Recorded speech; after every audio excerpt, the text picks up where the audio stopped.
Hello అండి, నేను మీ Vidya. Welcome back to Vidya's kitchen. Vidya's kitchen లో ఈ రోజు ఒక మంచి రెసిపీని అయితే చూపించబోతున్నాను. వీడియోని అయితే ఎక్కడ స్కిప్ చేయకుండా లాస్ట్ వరకు అయితే చూసేయండి.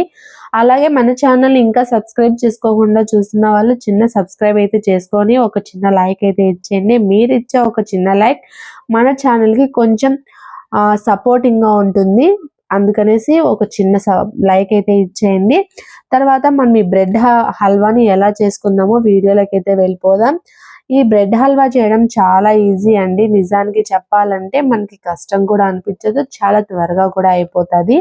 దీనికోసం మనం మిల్క్ బ్రెడ్లను అయితే తీసుకోవాలి. నేను ఇక్కడ ఒక 4 మిల్క్ బ్రెడ్ ముక్కలను అయితే తీసుకున్నాను. మీకు ఎన్ని కావాలంటే అన్ని క్వాంటిటీ తీసుకోండి. తర్వాత ఇలా నేను వీడియోలో చూపించిన విధంగా ఎడ్జెస్ మొత్తం ఇలాగా కట్ చేసుకోవాలి. లేదు కట్ చేసుకోకుండా అలాగే వేసుకున్నా పర్లేదు, నో ప్రాబ్లం. నేనైతే ఇలా కట్ చేసుకున్నా, కానీ కట్ చేసుకుంటేనే మనకి హల్వా అనేది మనకు కొంచెం స్పాంజీగా సాఫ్ట్గా అయితే వస్తుంది. తర్వాత ఇలాగ ముక్కలుగా కట్ చేసుకొని మనకు కావాల్సిన షేప్లో ఇలాగ డైమండ్ షేప్లో అయితే కట్ చేసుకున్నాను నేను. ఒక ప్లేట్లోకి అయితే మొత్తం ముక్కల్ని అయితే తీసుకోవాలి, బ్రెడ్ ముక్కల్ని. తర్వాత ప్యాన్ పెట్టుకొని 2 స్పూన్స్ ఆయిల్ వేసుకోవాలి. బాగా హీట్ అయిన తర్వాత మనం డ్రై ఫ్రూట్స్ ఉంటాయి కదా, జీడిపప్పు లేదా బాదం పప్పు. నా దగ్గర అయితే బాదం పప్పు ఉంది, జీడిపప్పు లేదు. సో మీ దగ్గర ఏ డ్రై ఫ్రూట్స్ ఉంటే డ్రై ఫ్రూట్స్ ఆ నేతిలో అయితే వేయించుకొని పక్కన పెట్టుకోవాలండి. ఇందులోకి డ్రై ఫ్రూట్స్ అంటే బాదం పప్పు, జీడిపప్పు, ఎండు ద్రాక్ష 3 వేసుకోవచ్చు. ఇక్కడ నా దగ్గర ప్రస్తుతం ఇంట్లో ఒక్కటే అవైలబుల్గా ఉంది, అందుకనేసి నేను ఇక్కడ ఒక్కటే ఇంగ్రీడియంట్ వేసాను. తర్వాత అదే ప్యాన్లోకి కాస్త ఆయిల్ వేసుకొని మనం కట్ చేసి పెట్టుకున్న బ్రెడ్ ముక్కల్ని ఇందులోకి వేసుకొని అటు ఇటు తిప్పుకుంటూ బాగా గోల్డెన్ కలర్ వచ్చేదాకా మనం ఫ్రై చేసుకోవాలి. స్టవ్ అయితే మనం లో ఫ్లేమ్లోనే పెట్టుకోవాలండి. బ్రెడ్ ముక్కలు కదా, త్వరగా మాడిపోయే అవకాశం ఉంటుంది. కాబట్టి లో ఫ్లేమ్లో పెట్టుకొని మనం బ్రెడ్ ముక్కలు ఇలా గోల్డెన్ కలర్ వచ్చేదాకా ఫ్రై చేసుకోవాలి. తర్వాత మిగిలిన బ్రెడ్ ముక్కలు మొత్తం కూడా ఇలాగే ప్రాసెస్ మొత్తం కంటిన్యూ చేస్తూ గోల్డెన్ కలర్ వచ్చేదాకా అటు ఇటు తిప్పి మనం మొత్తం బ్రెడ్ ముక్కలను అయితే ఇలాగా డీప్ ఫ్రై చేసుకొని పక్కన పెట్టుకోవాలి. ఇలాగ నేను చూపించిన విధంగా చూడండి.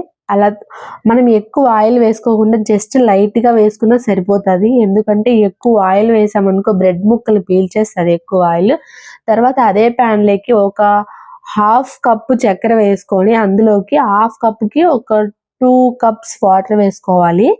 ఎంత తక్కువ వాటర్ అంటే మనం తీసుకున్న క్వాంటిటీకి కొంచెం డబుల్గా వేసుకోవాలి. తర్వాత ఆ పాకం అనేది మనకి కొంచెం జిగురుగా ఇలా నేను చూపించిన విధంగా చేయితో ఇలా అంటే మనకి జిగురు అనేది వస్తుంది. అప్పుడు మనం డీప్ ఫ్రై చేసి పక్కన పెట్టుకున్న బ్రెడ్ ముక్కల్ని అందులోకి వేసేసుకోవాలి ఒక్కొక్కటిగా, ఇలా నేను చూపించిన విధంగా. తర్వాత ఒక 2 మినిట్స్ పాటు ఆ పాకంలోకి వేసేసిన తర్వాత బాగా ఫ్రై చేసుకోవాలి. బ్రెడ్ ముక్కలు అనేది ఒక 2 మినిట్స్లోనే మనకి బాగా స్పాంజీగా మెత్తపడిపోతాయి. తర్వాత బాగా మెత్తపడిపోయిన తర్వాత అంతలోపల మనం స్టవ్ పైన 1 కప్పు పాలు పెట్టుకొని బాగా మరిగించి పక్కన పెట్టుకోవాలి. ఈ మరిగించిన పాలని ఇందులోకి వేసుకొని బాగా ఫ్రై చేసుకోవాలండి.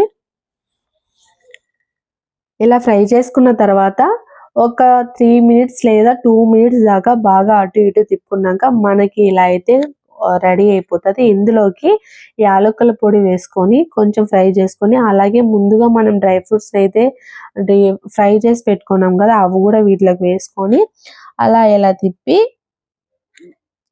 తిప్పేస్తే సరిపోతుంది. అదండి బ్రెడ్ హల్వా. నచ్చిందా? వీడియో నచ్చితే లైక్ చేయండి, సబ్స్క్రైబ్ చేయండి. మీకు కూడా ఇలాంటి రెసిపీ కావాలంటే వెంటనే మన ఛానల్లోకి వచ్చేసి రెసిపీ మొత్తం చూసి ట్రై చేసేయండి. బాయ్, నెక్స్ట్ వీడియోలో కలుద్దాం.